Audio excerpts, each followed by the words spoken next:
Thân chào cả nhà, không nên xem chùa đâu đó. Nhớ đăng ký, like, comment để ủng hộ team nha.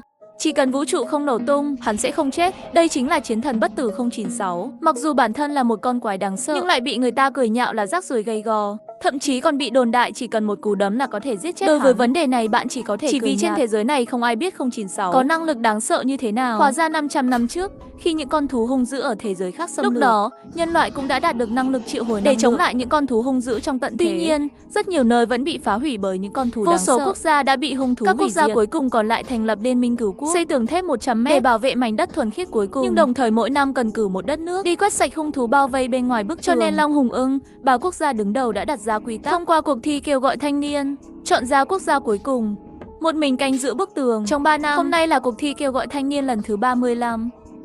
Sau khi bạn tiếp nhận những thông tin này, lại trở về chỗ ngồi một lần chỉ vì 5 phút trước bạn đã xuyên qua thế giới này, trở thành một triệu hồi sư cấp em thuộc dự bị của đội 2. Lúc này, vừa lên sân khấu là một người triệu hồi cấp em của Long Quốc, nhưng lại bị các tuyển thủ Nhật Bản hất xuống võ đài. Khán giả từ các quốc gia khác bật cười.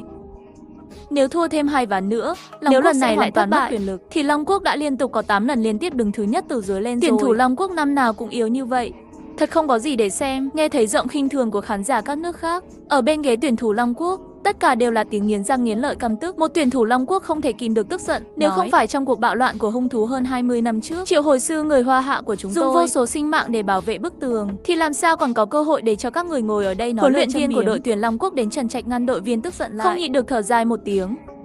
Bỏ đi, thất bại là thất bại. Trận tiếp theo để Như Yên lên đi. Hy vọng Liễu Như Yên có thể thắng vài trận, khôi phục một chút tôn nghiêm cho Long Quốc.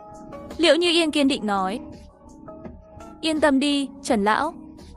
Tôi nhất định sẽ đánh bại tất cả. Sau đó Liễu Như Yên trong bộ trang phục gọn gàng, dứt khoát bước lên đài bắt đầu khiêu chiến. Liễu Như Yên và cô Đâu của Nhật Bản bắt đầu bước vào trận đánh. Cả hai người đều là triệu hồi sư cấp O, nhưng cô Đâu chỉ có một con thú khế ước cấp O, mà Liễu Như Yên có 2 con thú khế ước cấp O. Liễu Như Yên chắc chắn sẽ thắng trận đấu. Chỗ ngồi của tuyển thủ Long Quốc ngay lập tức vang lên một trận hò reo. Như Yên sư tỷ uy vũ, nhất định sẽ kiên trì đến cuối cùng. Nghe được tiếng reo hò ở bên Long Quốc, tuyển thủ các nước khác truyền đến một trận cười khúc khích. Người tên cô Đâu đó thậm chí còn không được xếp vào đội tuyển của Nhật Bản, mà lại liên tục đánh bại 7 tuyển thủ của Long Quốc. Long Quốc mới thắng có một trận mà hò reo như thế, thật là buồn cười. Rất nhanh, Nhật Bản đã cử ra người có năng lực toàn diện. Mệnh thứ 3 trong đội cũng có 2 con thú khế ước cấp O. Cuộc chiến điều khiển thú khế ước của hai người ngang tài ngang sức. Cuối cùng, Liễu Như Yên dựa vào sự ăn ý với thú khế ước, nắm lấy cơ hội đá văng đối thủ ra khỏi đấu trường, giành lấy chiến thắng. Theo tiếng còi của trọng tài vang lên, bên chỗ tuyển thủ Long Quốc bùng nổ lên một trận hò reo vui vẻ. Tuyệt vời, cho đám người Nhật này một bài học nhớ đời. Nhìn Liễu Như Yên trên sân khấu, là huấn luyện viên của đội tuyển Long Quốc đến Trần Trạch cũng rất vui mừng. Tuyển thủ Nhật Bản bên này, sắc mặt của huấn luyện viên đội tuyển Nhật Bản hơi xấu xí, cứ tưởng Hato có thể giải quyết trận đấu này. Không ngờ tới Long Quốc bên kia còn có tuyển thủ có thực lực như vậy. Có điều, sẽ không có lần sau nữa. Thế là hắn gọi Trần Thái Lang bên cạnh. Lần này đến lượt ngươi kết thúc ảo tưởng của Long Quốc đi, thằng khốn đó.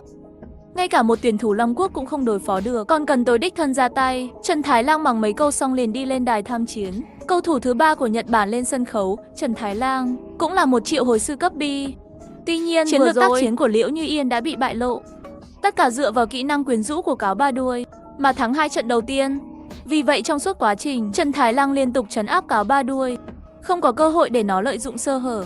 Liễu Như Yên chỉ có thể bất đắc dĩ bị loại. Nhìn thấy tuyển thủ mạnh nhất Long Quốc bị loại, bên chỗ ngồi của các tuyển thủ nước khác lại là một tiếng hò reo vui mừng. Ha ha ha, để tôi xem bên kia Long Quốc còn cổ vũ cái gì nữa. Mỗi lần xem trận đấu của Long Quốc đều nhàm chán như vậy.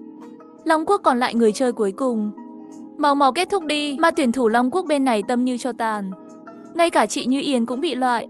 Long Quốc chúng ta coi như hoàn toàn thua rồi. Cho dù Long Quốc còn lại trận đấu cuối cùng, nhưng chúng ta đâu có tuyển thủ có năng lực mạnh mẽ. Để sư huynh Trương Vĩ lên đi, hắn có 2 con thú triệu hồi cấp em, dự tính có thể kiên trì được 10 hiệp. Lúc này Trương Vĩ kiên quyết đứng dậy, nói với Trần lão, trận đấu cuối cùng này cứ để em lên đi. Mặc dù em nghĩ bản thân không phải là đối thủ của người Nhật nhưng em nhất định sẽ không làm cho Long Quốc mất mặt. Ngay khi Trương Vĩ chuẩn bị ra sân, bạn đột nhiên nói, nếu không thì đổi cho tôi thử đi. Lời nói vừa phát ra, mọi người đều sửng sốt, rồi tất cả đều nhìn bạn.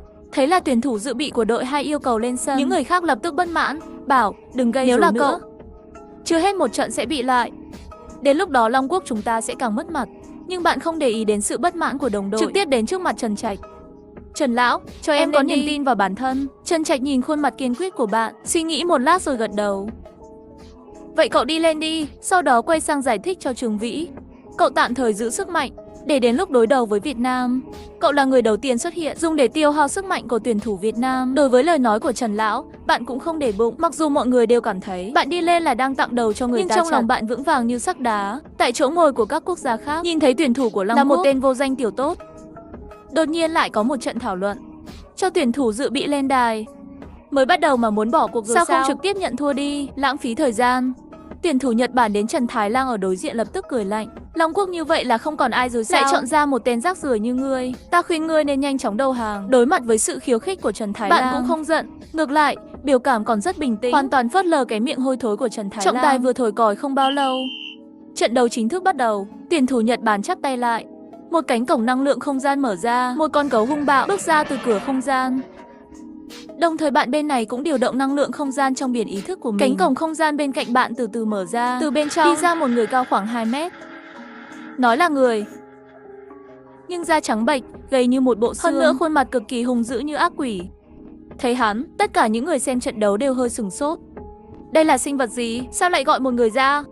Không chỉ những người khác, các tuyển thủ Long Quốc cũng mơ hồ. Họ đã thấy con thú khế ước của bạn, anh chàng kỳ quặc, gây đến mức trông giống như bộ xương khô. Nó không phải là con thú khế ước của bạn. Vậy thì chỉ có một khả năng, đó là con thú khế ước này được triệu hồi ngẫu nhiên. Nghĩ đến đây, các tuyển thủ Long Quốc đều hơi tức giận. Tên này đang làm cái gì vậy? Một trận đấu quan trọng, không dùng đến con thú khế ước của mình mà lại triệu hồi ngẫu nhiên. Đối mặt với âm thanh nghi ngờ, bạn không để ý. Chỉ vì lúc này xem cuộc thi của Liễu Như Yên. Là một người qua đường, bạn đã kích hoạt hệ thống triệu tập đặc biệt, gói quà lớn dành cho người mới, có thể triệu hồi nhân vật hoạt hình ở kiếp trước. Và sinh vật mà bạn vừa triệu hồi chính là một trong những nhân vật nổi tiếng nhất của quỷ. Người hay nhút nhát, nhiều người thích gọi hắn là chiến thần bất tử. Đặc điểm duy nhất của 096 là có thân bất tử. Miễn là vũ trụ không nổ tung, hắn sẽ không chết. Một đặc điểm khác của hắn là bất cứ ai nhìn thấy khuôn mặt thật của hắn sẽ bước vào trạng thái giận dữ. Ngay cả khi bạn và hắn cách nhau hàng ngàn dặm, hắn cũng sẽ tìm thấy bạn và xé xác. Nhưng người trên thế giới này không biết nỗi kinh hoàng của 096. Lúc này, khán giả các nước khác đều cười rộ. Người này triệu hồi một món chơi gì vậy? Ý bạn là một bộ xương à? Hắn đã gầy đến nỗi thấy xương sườn luôn rồi. Chẳng lẽ hắn được triệu hồi tới để làm một bữa canh sườn cho con gấu hung bạo? Nghe tiếng cười của khán giả, Trần Thái Lang trên đài cũng có chút tức giận. Phế phẩm của Long Quốc, ngươi đang sỉ nhục ta à? Xong rồi nói với con gấu hung bạo ở bên cạnh, xé xác hắn cho tôi. Con gấu nghe thấy lệnh. Bên cạnh hắn là một con gấu hung dữ, to như một chiếc xe tải, bước chân nặng nề lao về phía 096. Bạn không có chút bối rối nào về điều này. Bạn có quyền kiểm soát tuyệt đối đối với 096. Nhẹ nhàng thì thầm với 096 một câu, xé nhỏ nó cho tôi. Nghe thấy lệnh, chiến thần 096 đột nhiên mở mắt. Sau khi nhìn thấy con gấu hung bạo, lập tức tiến vào trạng thái bạo lực, hét một tiếng, lao về phía con gấu hung dữ lớn hơn hắn gấp mà trong mắt con gấu lộ rõ sự khinh thường.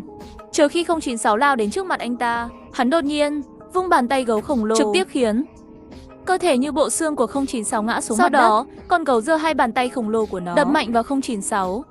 Mặt đất lập tức nứt ra từng vết nứt. Có thể thấy được sức mạnh của cú đấm này từ con gấu. Đám đông trên khu vực khán giả thấy thế thì đột nhiên phát ra một trận cười vang ha ha ha. Cười chết tôi, mới một đấm liền đi bán muối rồi, tại sao cứ phải tấu hề như vậy? Đừng nói về món canh sườn nữa, cả cặn cũng không còn nữa rồi. Nghe tiếng cười của các tuyển thủ khác, tuyển thủ Long Quốc bên này sắc mặt cực kỳ xấu xí. Tên này đã triệu hồi một thứ rác rưởi gì vậy? Đây không phải là làm mất mặt Long Quốc chúng ta sao? Đáng lẽ tôi không nên để cậu ta lên, thật là xấu hổ. Nhưng trong tiếng cười của mọi người, bị con gấu hung bạo đấm khảm xuống đất. 096 lại chậm rãi đứng lên, sau đó lại lao về phía con gấu hung dữ trước mặt, móng vuốt sắc nhọn trực tiếp xé ra thịt của gấu hung bạo. Mặc dù chỉ có một vùng nhỏ, nhưng 096 cũng coi như là đã làm tổn thương gấu hung bạo. Thấy vậy, tất cả những người cười lúc trước đều sửng sốt. Tiếng cười dừng lại. Tình huống gì đây? Chưa chết.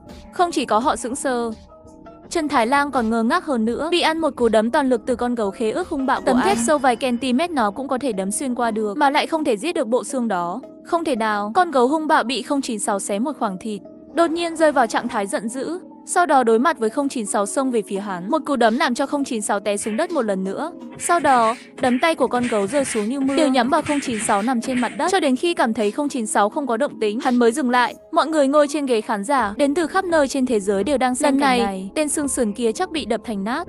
Nát thành nước sốt thịt thì không thể lại chết. Mọi người đều nghĩ vậy, 096 lại đứng lên. Thân thể da trắng bệch, ngay cả một vết thương cũng không có. Nhìn thấy vậy, tất cả những người này lại bị sốc một lần nữa, vẫn chưa chết. Trong ánh mắt kinh ngạc của mọi người, 096 lại hét lên, lao về phía con gấu hung bạo. Một cú nhảy, đá trúng con gấu hung dữ, bắt đầu cắn xé điên cuồng. Gấu bị cắn đau, vội vàng kéo 096 ra khỏi người mình, sau đó dẫm lên 96. bước lên đầu và bước lên cơ thể, cho đến khi khảm 096 xuống đất một lần nữa. Tất cả mọi người thấy điều này lại nín thở. Lúc này, người đàn ông xương sườn đó chắc đã chết rồi. Nhưng giây tiếp theo 096 lại đứng dậy nguyên vẹn, lao vào con gấu hung dữ một lần nữa và bắt đầu cắn xé. Mọi người xem đều ngạc nhiên, bởi vì nó vượt quá nhận thức của họ. Cái này quá giả rồi. Chẳng lẽ bộ xương người này có thân thể bất tử? Không thể nào, bởi vì cho đến nay, một con thú triệu hồi mạnh mẽ như cấp CC cũng không thể có cấp bậc như thần bất tử. Triệu hồi thú càng không thể. Cuối cùng, con gấu không thể chịu đựng được nữa. Miệng gấu khổng lồ cắn vào đầu 096, ném cả cái đầu của hắn ra. Giây tiếp theo, 096 đem cơ thể không đầu tìm thấy đầu của mình. Sau khi đặt lên, lại tự động khôi phục. Sau đó lại lao vào con gấu hung bạo. Nhìn thấy luôn đánh không chết 096, sắc mặt Trần Thái Lang trở nên cực kỳ khó coi. Trong lòng bắt đầu có một tia tâm lý sợ hãi. Sau khi mắng thầm một tiếng, ra mệnh lệnh cho con gấu ném hắn xuống võ đài. Trận đấu có một quy định, chỉ cần bị rơi ra khỏi võ đài coi như là bị loại, không thể tiếp tục. Nhận được lệnh của Trần Thái Lang, gấu điên cố gắng ném 096 xuống võ đài. Nhưng 096 giống như một miếng dán da chó, dùng móng vuốt sắc nhọn để bám lấy lông trên người của con gấu. Con gấu hung dữ rất nặng, nên rất khó thoát ra. Rất nhanh, trên người con gấu lại xuất hiện vô số vết thương. Mặc dù những vết thương này đối với gấu hung bạo, tất cả đều là vết thương không thể gây ra thiệt hại chết người cho nó. Nhưng nếu cứ tiếp tục như vậy, nó có thể sẽ bị 096 cắn từng miếng một đến chết. Mặt Trần Thái Lang tái nhợt, vội vàng triệu hồi con thú cấp 7 thứ hai của mình, ứng phó với một phế phẩm dự bị của Long Quốc. Thế mà khiến cho hắn phải triệu hồi con thú khế ước thứ hai ra. Đó là sự sỉ nhục lớn nhất trong đời hắn. Nhưng bây giờ hắn buộc phải làm thế. Cá sấu thiết giáp sau khi nhận được mệnh lệnh, lập tức lao vào giúp gấu hung bạo đánh nhau với 096. Một miếng cắn vào chân của 096, một cái ném mạnh 096 bay ra ngoài. Sự can thiệp đột ngột của cá sấu thiết giáp khiến 096 rất tức giận. Bị ném bay, hắn lại đứng dậy và lao về phía cá sấu, ném vào cá sấu và cắn. Nhưng giây tiếp theo hắn ta bị lật ngược lại. Hắn thậm chí không thể cắn được con cá sấu thiết giáp này. Bộ giáp trên người con cá sấu được làm bằng thép nên cực kỳ cứng. Sự tấn công của 096 hoàn toàn không có tác dụng gì. Khán giả từ các quốc gia khác thở phào một hơi nhẹ nhõm khi thấy điều này. Bộ xương đó là bất khả chiến bại. Không ngờ ngay cả phòng thủ của cá sấu thiết giáp cũng không phá được. Chỉ cần ném hắn ra khỏi võ đài là có thể thắng lợi. 096 sau khi bị ném ra ngoài một lần nữa, tiếp tục không cam lòng bò lên nhào vào cá sấu thiết giáp, cắn và cào. Nhưng móng vuốt sắc bén tiếp xúc với áo giáp trên người con cá sấu cũng không có tác dụng gì cả. Đối mặt với sự tấn công của 096, cá sấu thiết giáp trong mắt hiện rõ sự khinh thường. Một con thú triệu hồi mà ngay cả phòng thủ của hắn cũng không phá được. Cá sấu thiết giáp thậm chí còn không có hứng thú tấn công, chỉ dùng đuôi đánh 096. Sau đó, con gấu cũng tham gia trận chiến. Trận chiến 096 đánh với hai con thú khế ước này giống như kéo con quay. Mỗi người trong cùng một lúc đều xuất chiêu không ngừng. 096 nằm trên mặt đất không thể đứng dậy. Lúc này trên đài, cá sấu thiết giáp ác giống như là đã chơi sau đó trực tiếp mở lớn miệng, ăn 096 vào bụng. Rốt cuộc thì bộ xương đó cũng phải chết. Trên sân đấu, trên mặt Trần Thái Lang lập tức lộ ra một nụ cười. Bên trong dạ dày cá sấu thiết giáp của hắn có axit chứa tính ăn mòn cực kỳ mạnh mẽ. Ngay cả khi một thanh thép mà bị cá sấu thiết giáp ăn vào, trong vòng 3 giây, nó sẽ biến thành một vũng nước axit. Và lúc này, trên mặt bạn lại lộ ra một nụ cười bí ẩn. Vừa rồi nhìn thấy 096 bị ngược đãi không có sức chống trả, tôi muốn gọi thêm một người trợ giúp nữa. Nhưng giây tiếp theo, tôi nhìn thấy cá sấu nuốt 096 vào. Đây không phải là tìm chết sao? Đúng như dự đoán, giây tiếp theo, con cá sấu thiết giáp đột nhiên phát ra một tiếng kêu thảm thiết, đột nhiên bắt đầu lăn lộn và co giật trên mặt đất. Trên khán đài, tuyển thủ từ các quốc gia khác xem cảnh này, thậm chí còn không thể tin được mà đứng lên. Tình huống gì đây? Bộ xương đó vẫn chưa chết. Cảm nhận nỗi đau của cá sấu, mặt Trình Thái Lang biến sắc, hắn thật sự không hiểu nổi. Axit dạ dày chứa tính ăn mòn mạnh trong con thú khế ước của bản thân, thế mà lại không thể làm tan chảy bộ xương đó. Khi con cá sấu thiết giáp liên tục lăn lộn trong đau đớn, đột nhiên há miệng đem 096 từ trong dạ dày cùng với axit ăn mòn mạnh nhổ ra. Nhưng những axit dạ dày này dính vào 096, thế mà không có tác dụng gì với hắn. Cá sấu thiết giáp không còn đau đớn nữa, tiến vào trạng thái giận dữ, nhanh chóng chạy về phía 096. Chiếc đuôi cá sấu bất ngờ quất lên, trực tiếp hướng về 096, đem 096 quất bay lên, rơi xuống rìa của võ đài. Đừng đánh hắn nữa, đem hắn đuổi khỏi võ đài ngay. Phía xa Trần Thái Lang ra lệnh cho cá sấu. Hắn hiện tại đã có chút sợ hãi 096, chỉ muốn nhanh chóng đánh bại sinh vật bất tử này. Sau đó cá sấu thiết giáp cũng không muốn dây dưa với 096 nữa, lại dùng chiếc đuôi khổng lồ hất 096 bay đến dưới võ đài. Nhìn thấy 096 bị loại, bạn vẫn thờ ơ. Có sự tồn tại của cá sấu thiết giáp, 096 không có nhiều tác dụng trên sàn đấu, bởi vì lực công kích của 096 thực sự quá yếu. Vì vậy, sau khi 096 bị loại bỏ, cậu đã trực tiếp đưa nó về không gian năng lượng. Nhìn thấy vậy, Trần Thái Lang hoàn toàn thở phào nhẹ nhõm. 096 mang lại cho hắn cảm giác áp bức thật sự quá sâu, đã khiến hắn cảm nhận được nỗi sợ hãi từ sâu linh hồn. Nhưng giờ thì nỗi sợ đã biến mất, cho nên hắn không nhịn được cười lạnh nói phế phẩm Long Quốc. Bây giờ ta không vội vàng ném ngươi xuống võ đài, tao sẽ tra tấn mày từ từ, cho bạn biết, đồ rác rưởi, không bao giờ có thể chạm đến được độ cao của tao. Đối mặt với Trần Thái Lang miệng lưỡi hôi hám, bạn cười lạnh một tiếng. Vậy ngươi cũng tự mình triệu hồi cả 3 con thú khế ước của bản thân. Nếu không ngươi cũng không có cơ hội đâu. Nói xong bạn lại một lần nữa điều động năng lượng không gian trong biển ý thức của mình. Bên cạnh lại chậm rãi mở ra một cánh cửa không gian. Một người mặc áo choàng đen, đội mũ tròn, người đàn ông đeo mặt nạ mỏ chin trên mặt, từ từ đi ra từ trong cửa không gian.